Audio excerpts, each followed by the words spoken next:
and it's here.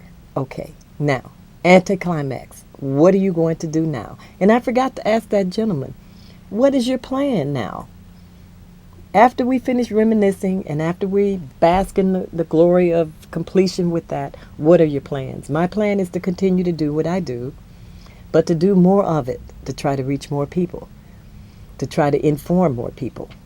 As you know, the Chicago chapter of National Black Nurses, our motto is health is wealth. Knowledge is king. When you know better, you do better. We have a caller. Good evening. My plan is Yes. to continue doing what I'm doing. I've been saving lives since 1982.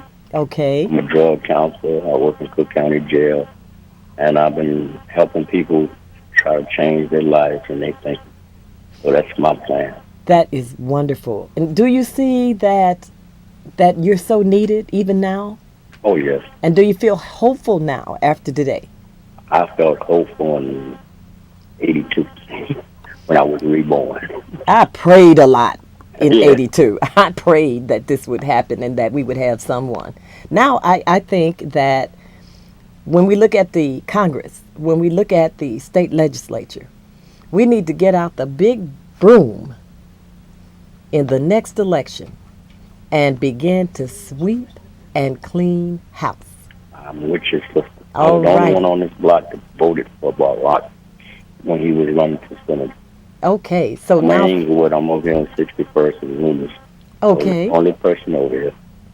You know what I'm saying? So I know it's time to clean up, and he just showed us that we can. yes, and Last so time it's it a happened good with Washington. it's a good time for you to motivate your neighbors. They're feeling all good and basking in the glory, and ask them what can they do. If it's just making a phone call, if it's just helping out at the homeless shelter, if it's just donating food, coats, whatever. Just pray that they don't do like Washington. You know what I'm saying? Just let and like they did with King, the message is what we're supposed to stay on to, not the person. Just sit back and say, okay, we did our part, we voted, it's all over. No, it ain't over. Oh no, it's just beginning. They're just beginning. Thank you. Started way back there. Thank you so much, and continue to watch us and call us, and if there's any suggestions you have for us, we'd be glad to help. How you been doing a good show? Always calling. Thank you. Do we have another call? Okay. All right. So you heard what I told the gentleman. We need to take a big broom. We need to start with the Illinois State Legislature. And we need to begin to sweep house. I'm sure there are some elections coming up.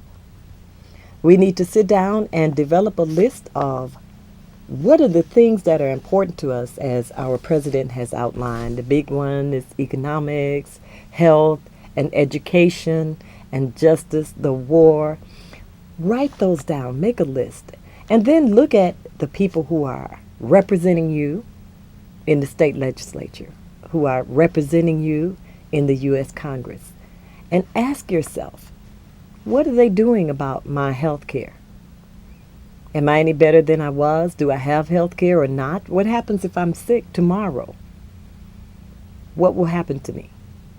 What are they going to do about the big insurance industries that are driving this impossible healthcare system that we have, driving for profit? I used to say it was $1 trillion business. Well, now it's a $2 trillion business. And the same is with the banks. The big executives are taking home the big bucks. Economics. Ask yourself, what are your representatives? What is your state senator, your state representative, your U.S. senator, your U.S. congressman? What are they doing? How are they voting on issues that matter to you concerning economics? Can you get a loan? Are you losing your house? Can you get any credit?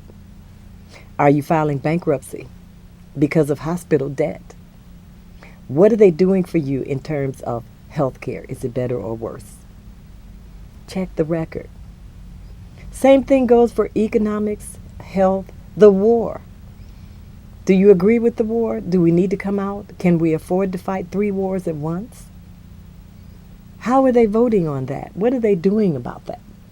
Watch them in the days and the months ahead to see if they are supporting our new president, because he cannot do this alone. He has to have the vote. We have 100 senators. I can't remember. We have the House of Representatives, and those numbers are in proportion to the sizes of the states. And I think it's 435, but I'm not real sure. Call in somebody if you know the exact number of the representatives in the Congress, your congressional representatives. I know the senators. And I also want to see if the District of Washington, D.C. will finally get their 2 senators that are owed them because they pay taxes. And I found out that their license plates in D.C. say taxation without representation. They have no representation in the Congress. And so let's see if that changes under our new president and the D.C. state of affairs is corrected. We'll look to see. We'll watch that. And then check off these people. If they're not meeting your expectations, if they're not voting for you, if your situation isn't changing, if they're not supporting your president and the things that he's trying to get passed and accomplished, they need to go. And how do you get them out? With the stroke of a pen. It's like the president with the stroke of a pen can veto, or he can accept and he can sign. You, with the stroke of a vote, can sweep them out, and let's get some new ones in. Bush didn't do this all by himself, our ex-president. We didn't get to the sorry state of affairs that we're in just because of him. It's all being blamed on him, but there are a lot of people that are getting away with a lot of things. So I'm asking you, if you don't do anything else in your life but look at what's going on, do that. Give us a call, 312-738-1060.